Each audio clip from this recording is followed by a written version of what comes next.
A king was shot in front of his own people, and no one stopped the second bullet. Oil erupted from the Persian hills, and the world would never thirst the same way again. A wave of fire swept across the sky, and no one knows where it came from. A celebration for mothers, born from death, grief, and one broken heart. And in a quiet Washington office, a small team began keeping secrets no one else could. In this episode, we uncover 10 events from 1908 that history buried, some by accident, and others on purpose. But they're not forgotten. Not anymore.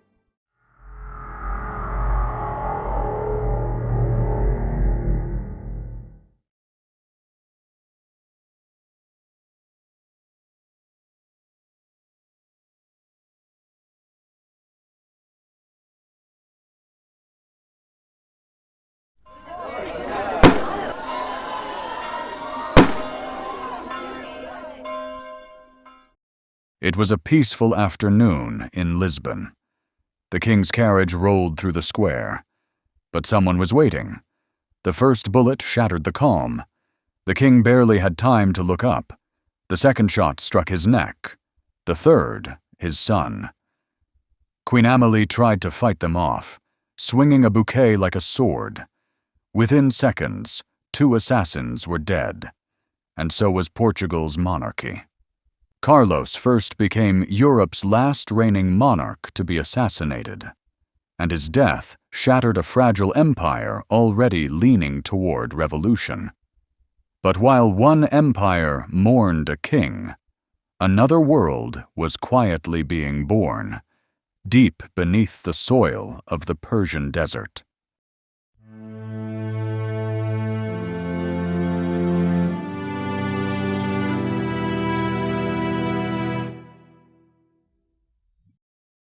Beneath the blistering sands of Iran, men had been digging for years, and they were close to giving up.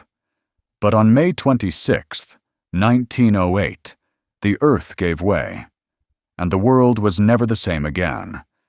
It was the first major oil strike in the Middle East, and it lit the fuse of a century-long transformation. The Anglo-Persian Oil Company was born, the first ancestor of what we now call BP. The world's thirst for oil had begun, and with it came pipelines, revolts, coups, and empires built on barrels.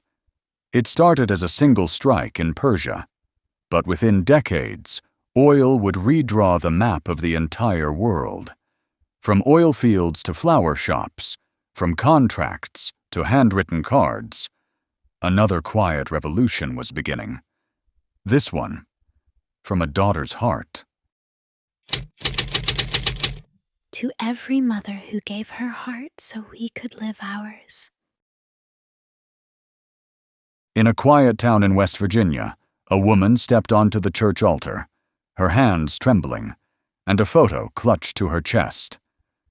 Her mother had died 3 years before, and Anna had promised she would never let her legacy fade. She wrote letters, hundreds of them, to churches, governors, newspapers, pleading for a national day of remembrance. And on May 10, 1908, in churches across America, the first official Mother's Day was born. The flower became a symbol, white for the departed, red for the living. But for Anna, it was always about her mother. She would never marry, never have children of her own. She gave her life, so the world would pause and thank theirs. But not every mother would hear from her child that year, and not every Sunday brought flowers, because halfway across the world, something was coming, and it didn't look human. Something just fell from the sky. Trees are gone. The forest is burning.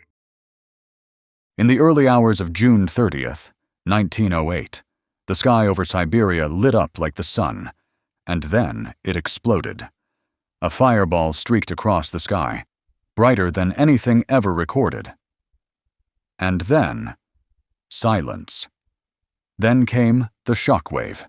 It flattened over 80 million trees and could be felt halfway around the world. The explosion was 1,000 times more powerful than Hiroshima, and yet, no crater, no meteorite, nothing. Theories spread like wildfire: asteroid, alien, secret weapon. For decades, no one knew what fell from the sky. Whatever it was, it came from the sky, and left the largest impact zone in recorded history without ever touching the ground. It wasn't just forests that fell that year.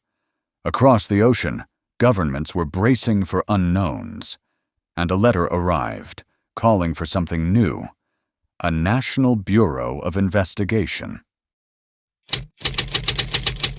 Due to growing unrest and internal threats, the Attorney General approves the formation of a new investigative body. It began with a letter, one that called for something small, just a dozen agents, no name, no fanfare. On July 26, 1908, the Attorney General authorized it, a small force inside the Department of Justice. Their job: to investigate quietly. There was no public announcement, no photographs, and no one called it the FBI. But America was changing. Anarchists, labor revolts, bombings, and the government wanted eyes in the shadows. Their powers were limited, but their files grew, and so did their influence. Years later, it would become the Federal Bureau of Investigation. But it began here, quietly, and in secret. But America wasn't the only nation watching its borders. Across the Atlantic, a kingdom was preparing to break free, and the world would hear it on the airwaves. Before we go to the next event, if you've made it this far, give us a like, subscribe, and drop a comment telling us which moment from 1908 surprised you most. Today, we declare Bulgaria an independent kingdom free from Ottoman rule. For 500 years, Bulgaria had lived under foreign flags. But on October 5, 1908, the silence finally broke. From a grand staircase in Veliko Tarnovo, a prince stepped forward and called himself Tsar. Bulgaria declared itself an independent kingdom. And just like that, the Ottoman Empire shrank by another piece. The declaration shocked Europe. Russia whispered support. Austria watched with interest. And the Ottomans said nothing at all. Ferdinand had gambled everything, and won. Bulgaria was no longer a province, it was a kingdom. But independence isn't always peaceful, because just 1 week later, Austria made its move, and the radio kept speaking, from Sofia to Sarajevo, as the empire to the west prepared to redraw the map. Tensions rise in the Balkans as Austria prepares to assert its control over Bosnia-Herzegovina. One day after Bulgaria claimed independence, Austria made its move, and Europe held its breath. On October 6th, Austria-Hungary officially annexed Bosnia and Herzegovina, territories it had occupied for decades. The Ottoman Empire had once ruled these lands, but now it was too weak to stop what was happening. Serbia called it betrayal. Russia called it provocation. But Austria called it destiny. It triggered the Bosnian crisis, a diplomatic earthquake that nearly collapsed the European balance of power. It ended without war, this time. But a fuse had been lit, one that would smolder until Sarajevo made history again. But far from palaces and parliaments, two men were making history their own way, with bullets, horses, and a trail of blood stretching across the Andes. They say they died in a shootout, but no one saw the bodies. They robbed trains, banks, payrolls, and always vanished into the dust. But in November 1908, the dust finally settled. In a dusty village called San Vicente, 2 armed strangers were spotted near a mining company payroll mule. Shots were fired. A shootout broke the silence. And then, it ended. When it was over, 2 men were found dead. Some said they were Butch Cassidy and the Sundance Kid. Others weren't so sure. There were no fingerprints, no autopsies, no photographs, just a telegram and a legend. Whether they died in Bolivia or vanished into legend, no one could say.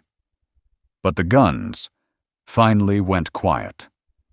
But across the world, on a very different stage, fists were flying, and history was about to be knocked out cold.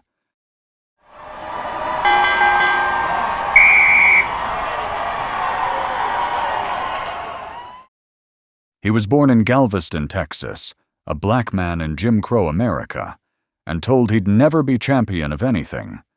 They said he couldn't fight a white champion, and when he did, they said he'd never win. On December 26, 1908, in a stadium surrounded by police, Jack Johnson faced Tommy Burns and changed everything. For 14 rounds, Johnson controlled the fight, laughing, taunting, smiling through the blood. The police stopped the cameras before the knockout, but they couldn't stop history. Jack Johnson became the first black heavyweight champion of the world, and for many, that was the beginning of the real fight. The world was changing. In the ring, in the streets, in every quiet moment between the headlines. And as the year ended, the world quietly welcomed its next fighters, poets, rebels, and voices yet to rise.